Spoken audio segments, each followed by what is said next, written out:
Greetings to you, one and all. What a joyous occasion this is. The very last episode of a fantastic, Star Wars series. And I have previously mentioned how much I applaud the creative team at Dismal. I'm sorry. It's his influence. It's that beastly hog. No, Dismal minded. Disney Plus. I remember the halcyon days of celebration on Endor, the destruction of the... No. What do you mean, no? No. You said I could talk... No. Stop No. saying no. No. Yes. Yes. Yes. Yes. No, it's not funny just saying yes, you idiot. Oh, he's an imbecile. I do not know. I don't know how. I don't know how I get through the days. I know I'm kind of dumping on you on everyone here now, but just please, I'm so tired. I'm tired. But it's over now. The dark days. This is the last episode, so the darkness that descends upon the hog. Hopefully he can stay happy now. Yes. Hopefully. Yes. And yes, okay, yes. I think the joke's wearing thin now, don't you idiot? No. Anyway. No. Anyway, just do the scroll. Do the scroll, you fool. Yes.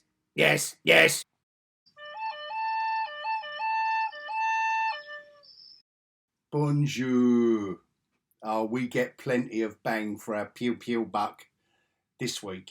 Yes, it's the last episode. It proper kicks off. Now,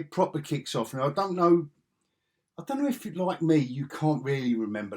I can't remember the last episode. The minute I switch it off, it's such a forgettable experience that it leaves you straight away. It leaks out, and it's gone. But if you can remember last week's episode, Bo-Katan cuts the hole in the back door that they've left unprotected. Oh, Moffy boy, he ain't too good a tactician or strategist, is he? Because you could have covered the rear guard. Anyway, we don't go there. Because this allows the story to progress. Cut the hole in the back door and they're off. That's what happened at the end of last week's episode. So this week begins with they're running now. All the Mandalorians that have survived, they're running. Like, it's all kicked off outside the blast doors. Mando's been dragged off. I'm just setting the scene for everyone. So, they're running. And now we're seeing poor old Mandalore, poor old Din Djarin. He's being dragged off. He's all limp and lifeless, like an Extinction Rebellion protester. And you know he's faking it. And obviously, there's only two guards. There's only two guards, and they're not the Praetorian ones that old Moff has had to do some double dodgy deals with all the rest of the guys for in the other episode. I don't know. They're on a tea break now. They've done the big geezer in, so they're all on a tea break. The Praetorian Guard. So it's left to these two. I'm going to call them stormtroopers. I don't know what we call them now. Star Troopers, Armour Troopers. I don't know what we call them now. There's only two of them. So, because man, to be fair, for 7 episodes, the old Mandalorian, old Din Djarin, he hasn't been dangerous at all, has he? So you could have really had one. Not even armoured up. Like, don't waste your armour, don't waste your guns. Anyway, there's two. What? But he's faking it.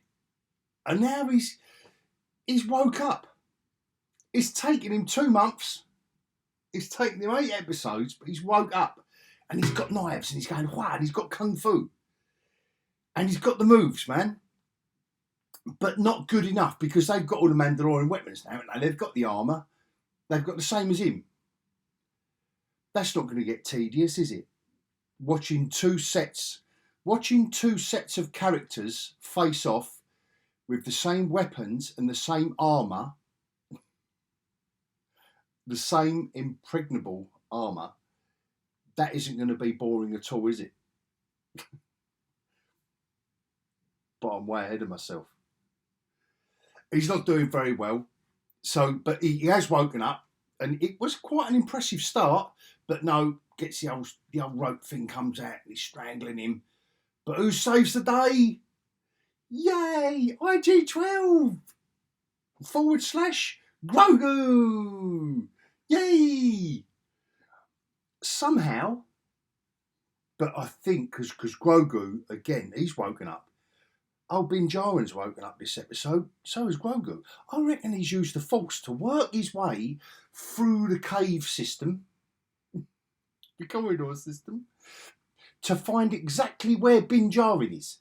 Because, yay! In he comes, and he punches him, and he saves the day, and he gives Mandalorian a little spritzer. He sprays him with a little spritzer, a little... You know, like when you've had a massage, like you've had a steam and sauna, and you need that cool down spray, don't you? You just need a little spritz, like. Anyway, this totally wakes. The old Bo-Katan is still running away quickly with all the other Mandalorians. She hasn't even noticed that Grogu's disappeared. Grogu / IG-12. But anyway, he's saved Mandalorian. But he is suddenly, he's kung fu fighting. And he says he's serious now with Grogu. He's got to grow up, the kid. Like, we keep calling him the kid. Called him the kid for like nearly completely 3 seasons now. Come on, mate. Grow up. And he says, are you with me? And he nods. What happened to the yes button? Yes, yes, yes, yes. He's got a loose wrist with the old yes and no button. No. For the past 2 episodes. No. But now he nods. No. Solemnly. Roll credits.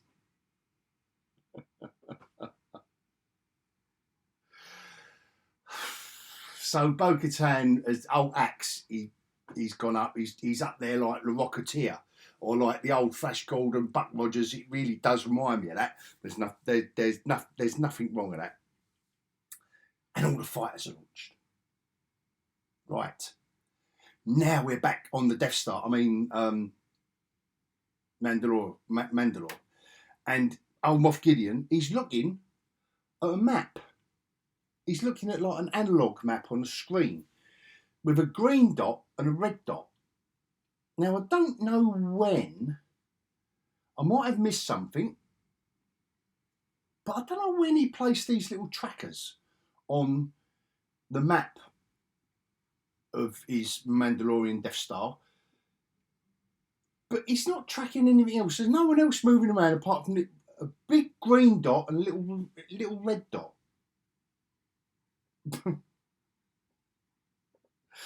And the guard is asking him, should we deal with them? He goes, no. Leave it up to me.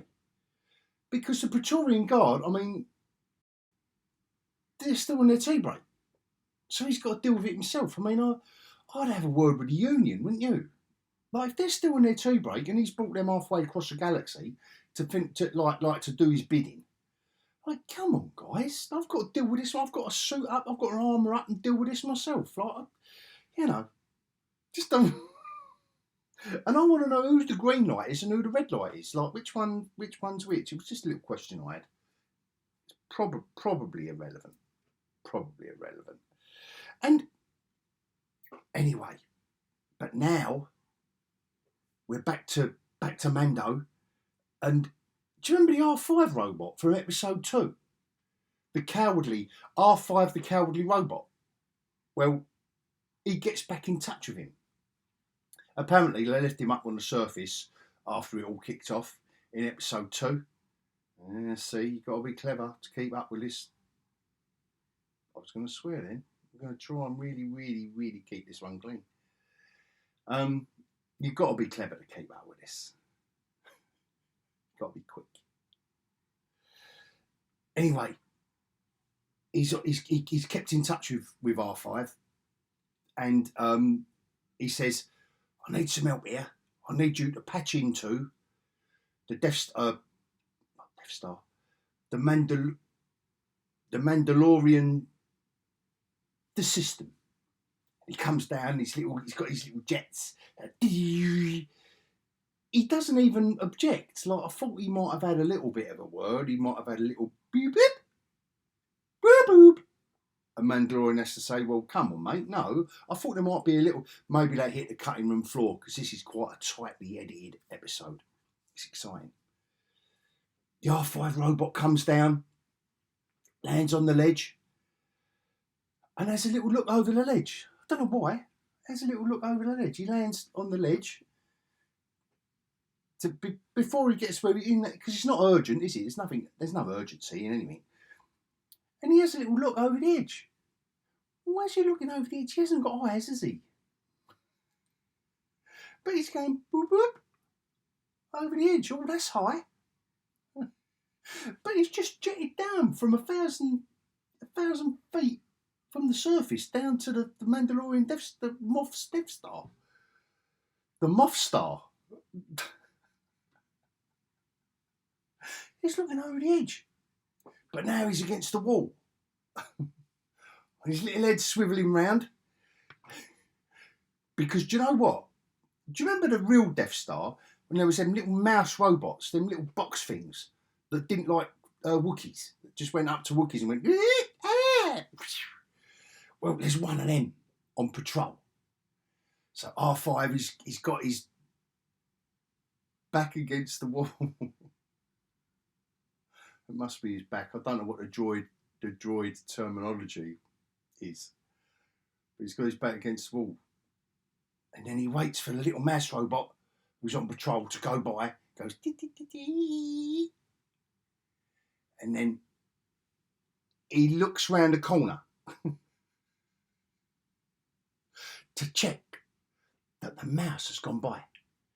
And then he's back on all 3 pads now, and he like...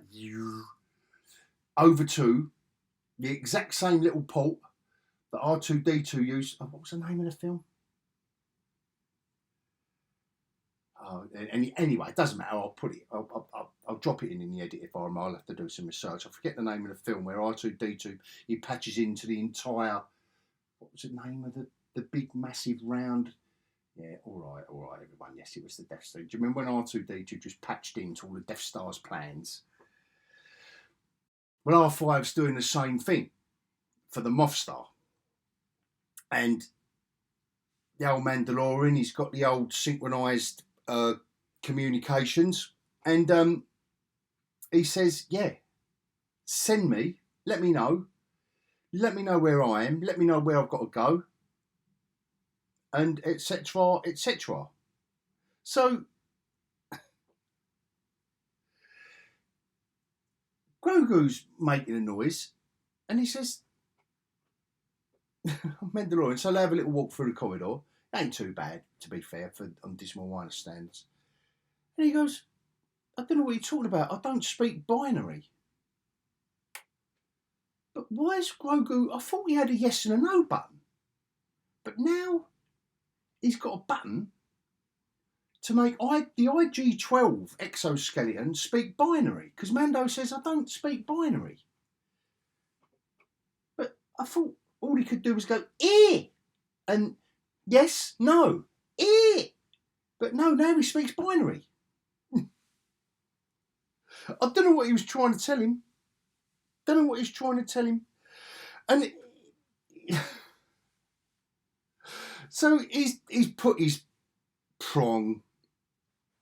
He puts his prong into the thing, and now now it's Mando and Grogu's turn, or Grogu 12. It's their turn now to hide, because on the Moff Star there are 2 stormtroopers casually walking around that they've got to hide from.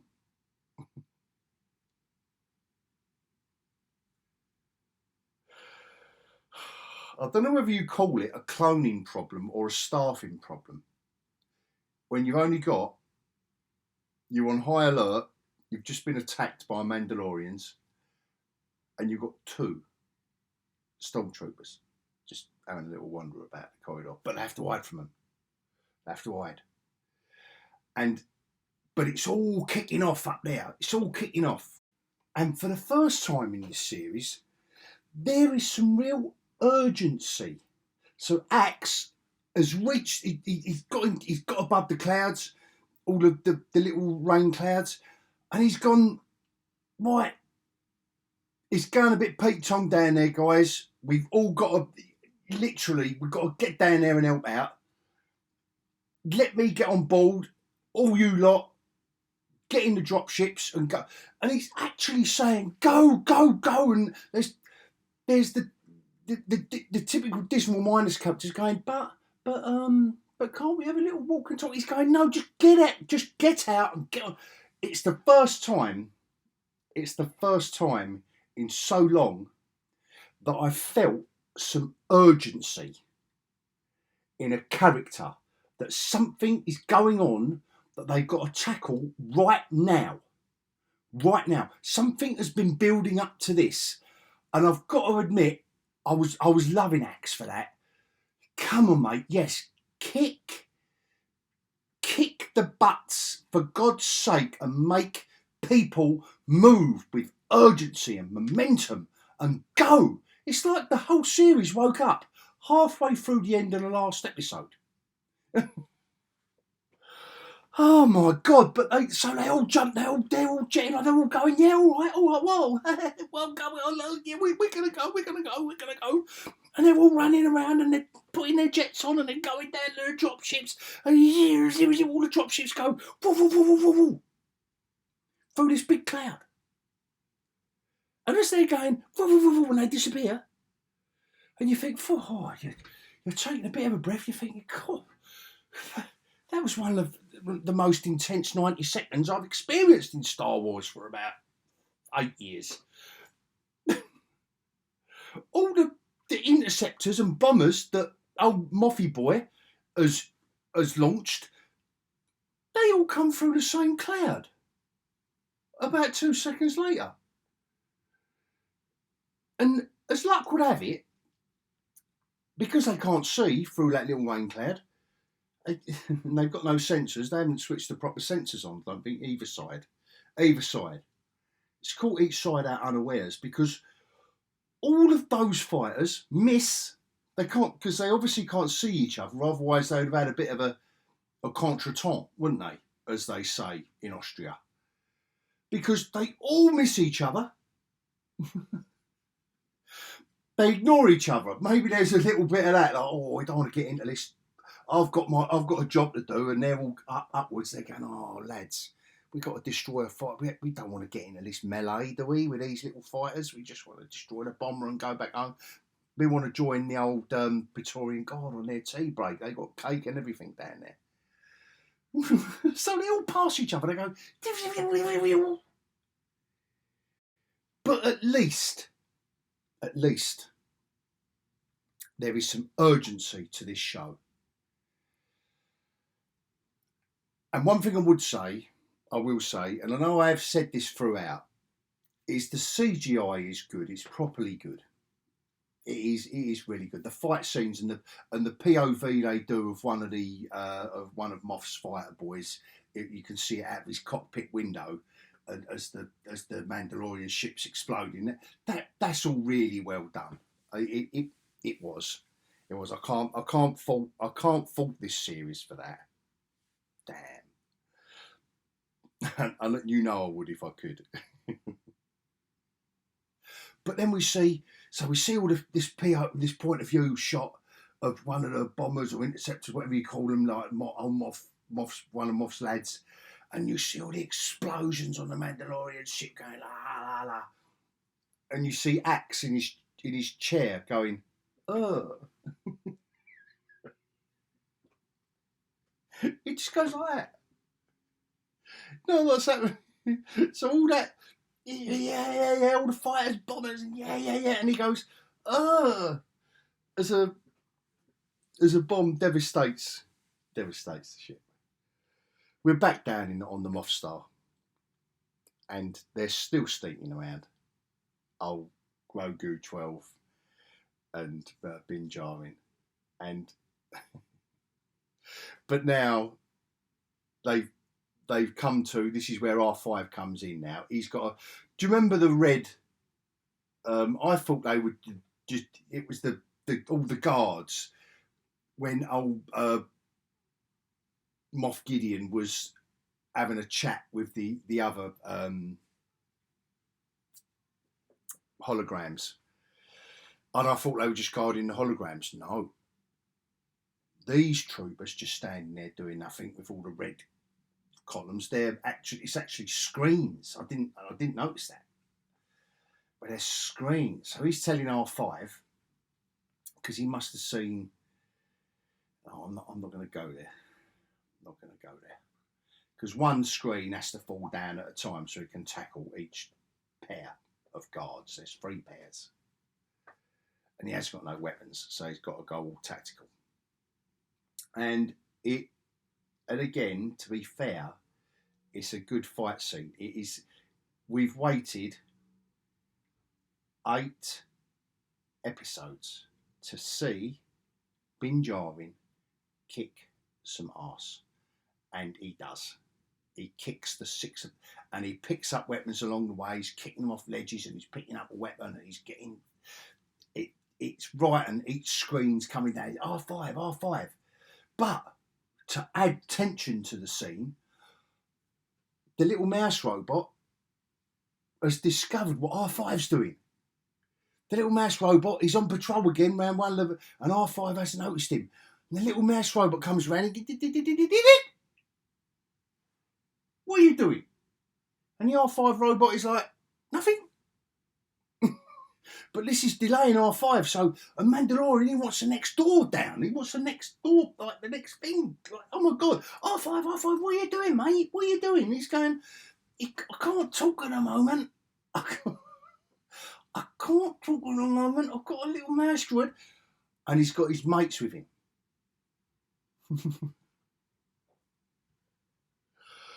He's got 3 or 4 of his mates turning up on the Moff Star.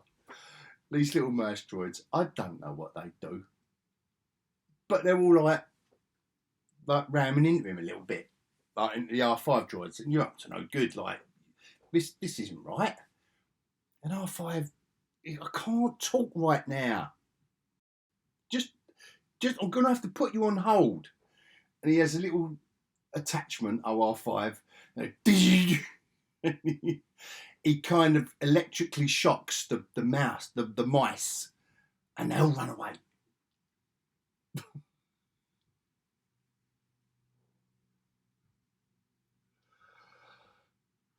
Which completely spoils the scene, the awesome scene of screens. They just couldn't play it straight.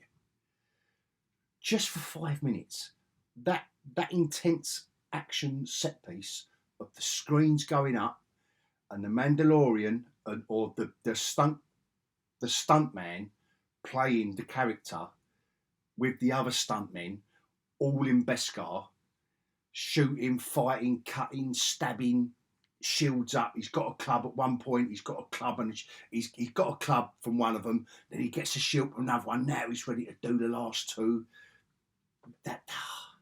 That's more like it. That's more like it. And if there'd have been a build up to it for 7 episodes, fine.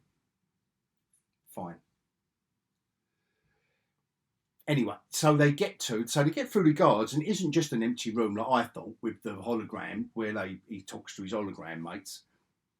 No, this is the clone lab, and they're all clones of himself. And OIG-12's in there going, eh? He looks at one of them, and we all realise they're all Moff Gideon clones. There's all these pods. So old Bin Djarin, he runs over to the computer console because he's obviously done a bit of Open University course on how to circumvent a cloning laboratory's computer system. While old Grogu 12, he's a bit curious, and he walks over to one of them going, eh? Because he's just noticed it's not his friend, old Moff Gideon. And they're all there like that. All the Moff Gideon clones. And you know what? As he gets nearer, as Grogu 12 gets nearer, you'll never guess what happens next. The clone's eyes open. But Bin Djarin, with his Open University degree, has managed to hack the system, and there is a facility within the system to blow up all the clone pods.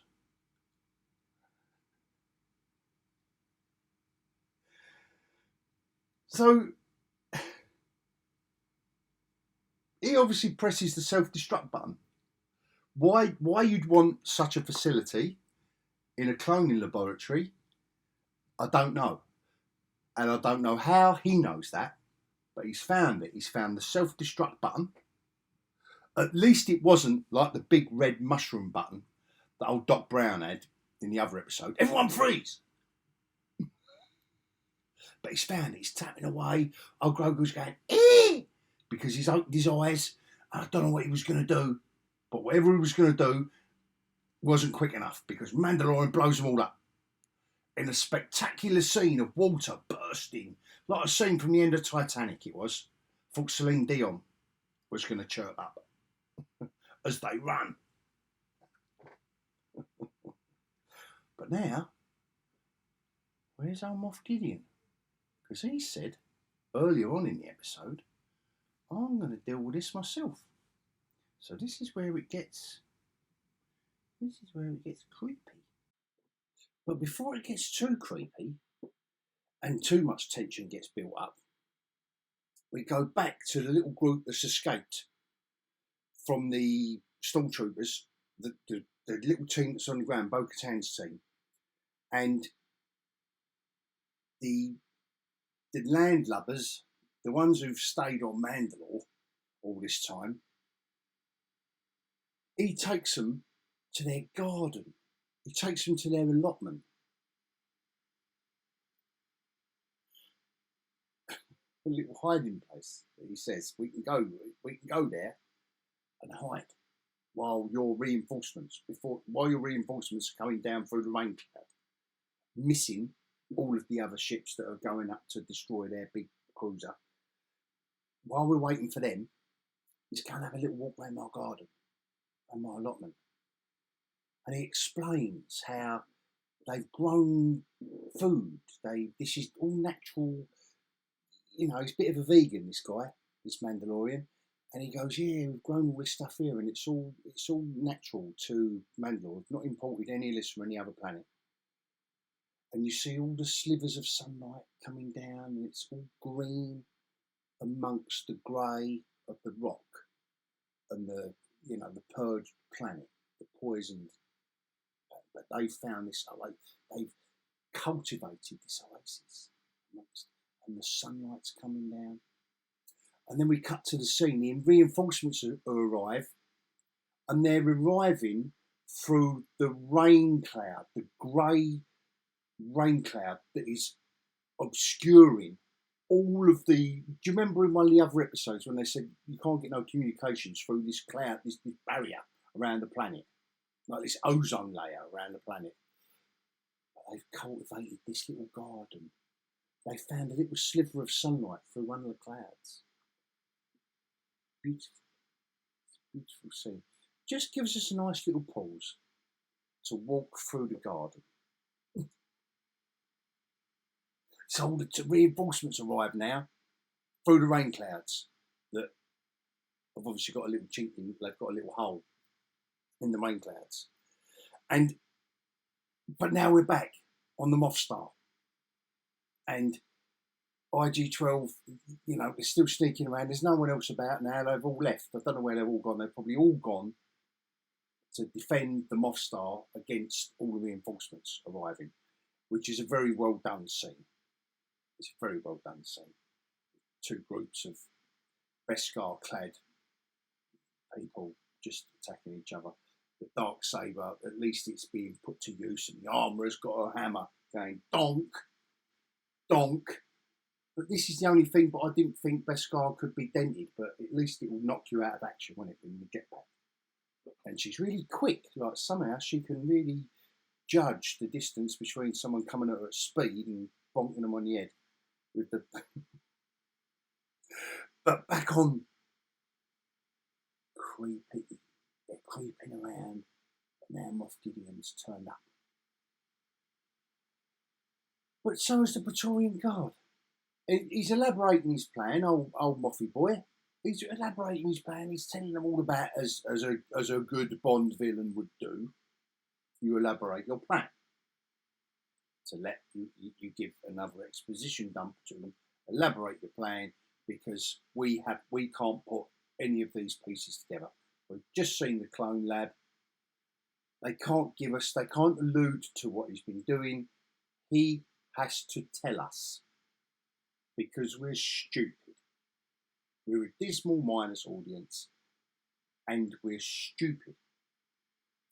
And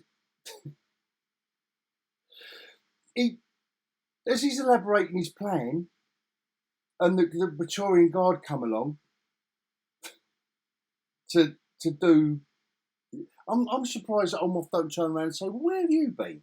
I've had this like hunting down around the deserted Moth Star on my own. Grogu 12 turns up going, no. And all the three Praetorian Guard, they're kind of doing in old Bin Djarin, and they'll turn around and think, what do you mean, no? And they all set upon old Grogu, and he's going, eee!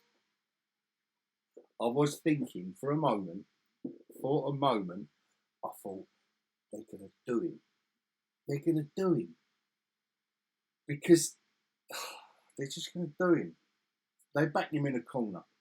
They back him into a corner. And the Mandalorian, meanwhile, is still being set upon by Moff Gideon. And he's got the rope attachment and the fire. I mean, the Mandalorian can put up with a fire. The Stormtroopers couldn't earlier on in the episode, but we don't go there. But anyway, he's going... Grogu 12 is going, no. And now Mandalorian's going, no.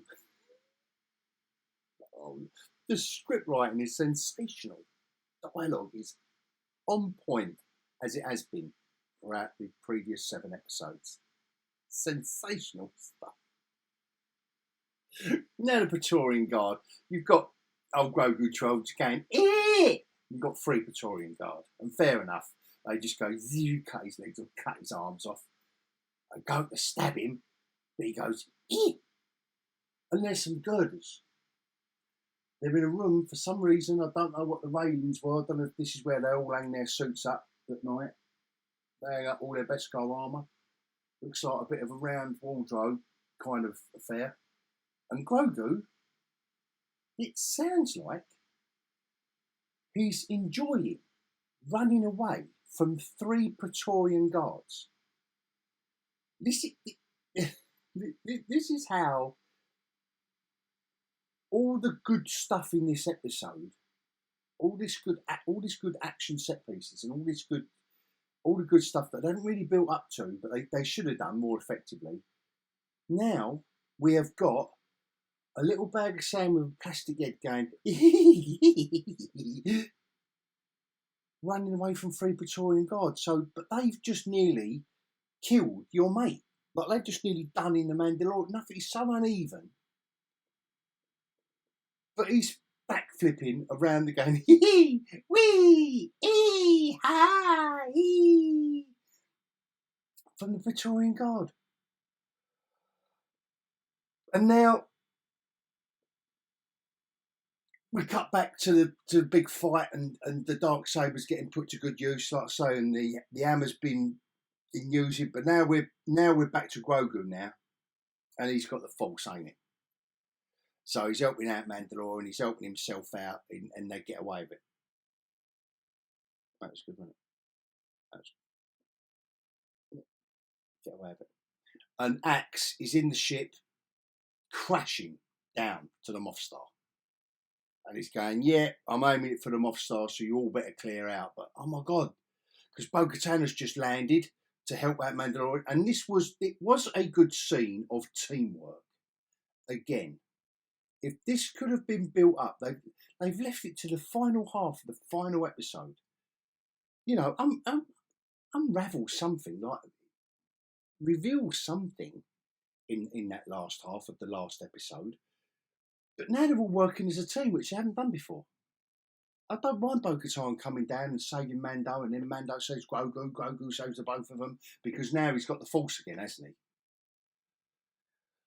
he? I don't know where it's been.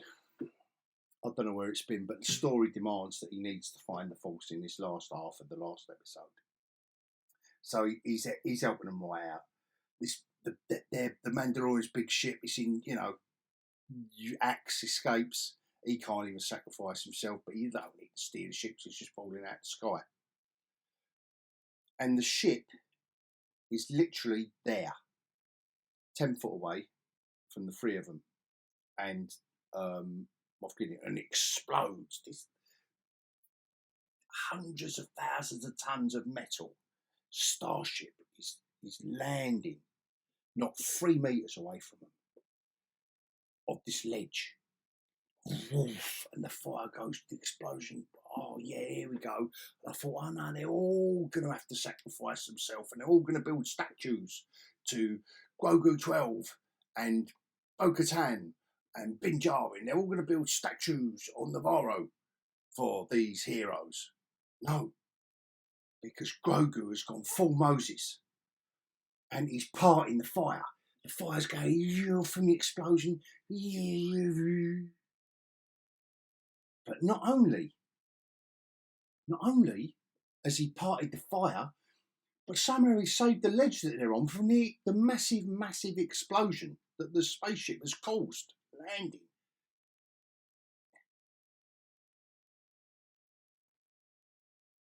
And now we've got the properly Disney ending that we didn't want. There was an award ceremony at the end of the first film called Star Wars.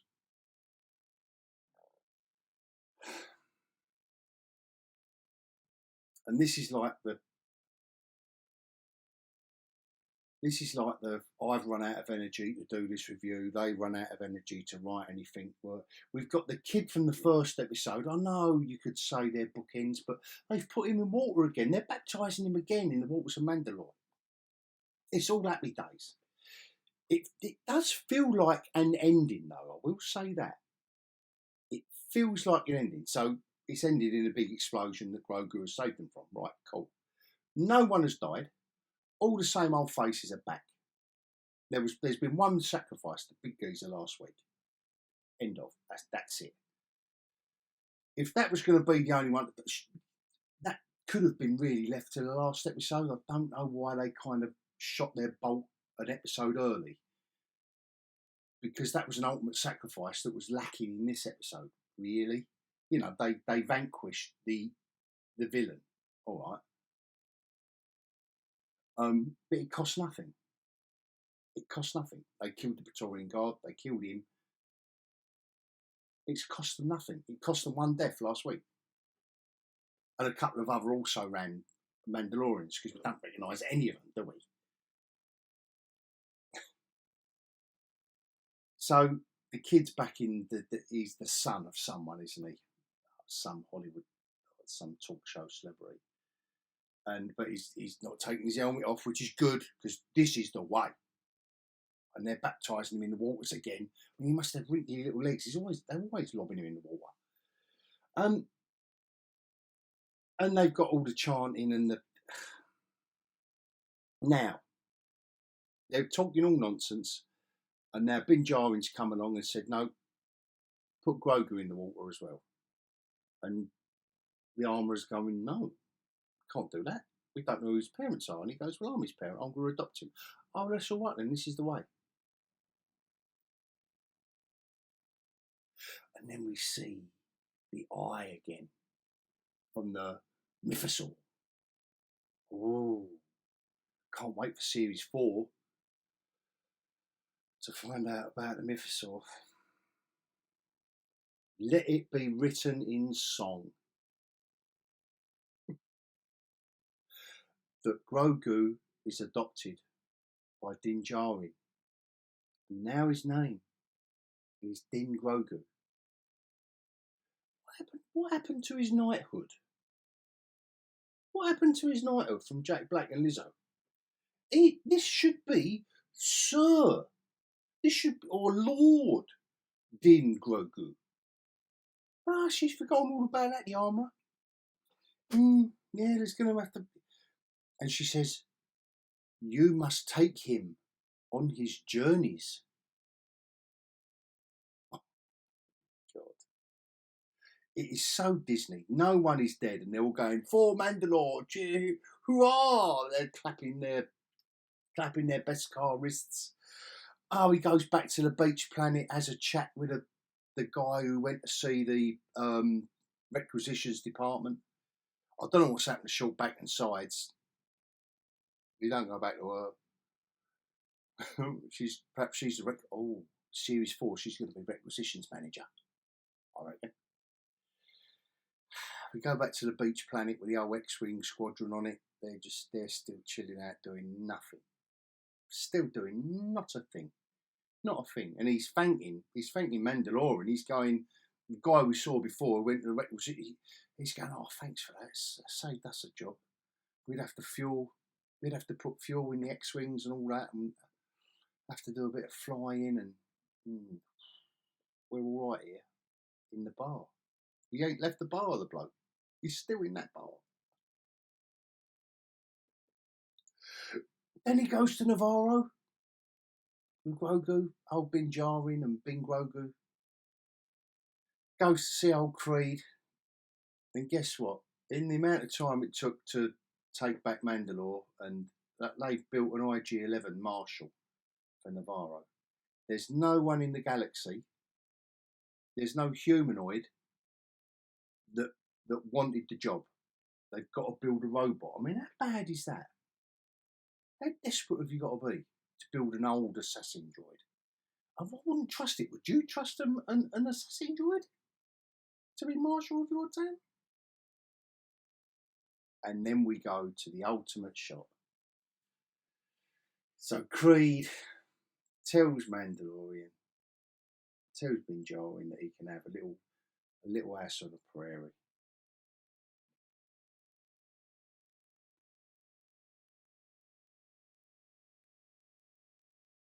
And that's it. That's the end of the 3rd series. He's literally sitting there on the porch watching baby Grogu play with a frog in the pond. And they do this really weird fade out. I'm trying to think of what that fade out is, where the little circle just goes in and then disappears. And it weren't a Star Wars fade out, or fade in or fade out. And anyway, that's it.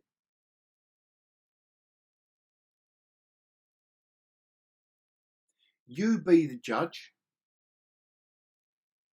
If you've watched the series, if you've watched this episode, or if you've watched my videos, you be the judge, and you tell me in the comments what you thought, please. let me know. And I'm going to leave it there. And I'm going to thank everyone again. If you are just even giving me that brief comment, I really appreciate it. Thank you so much. Thank you so much for watching any of my videos, because it really does help. There's something about YouTube that doesn't work for creators at the level I'm at.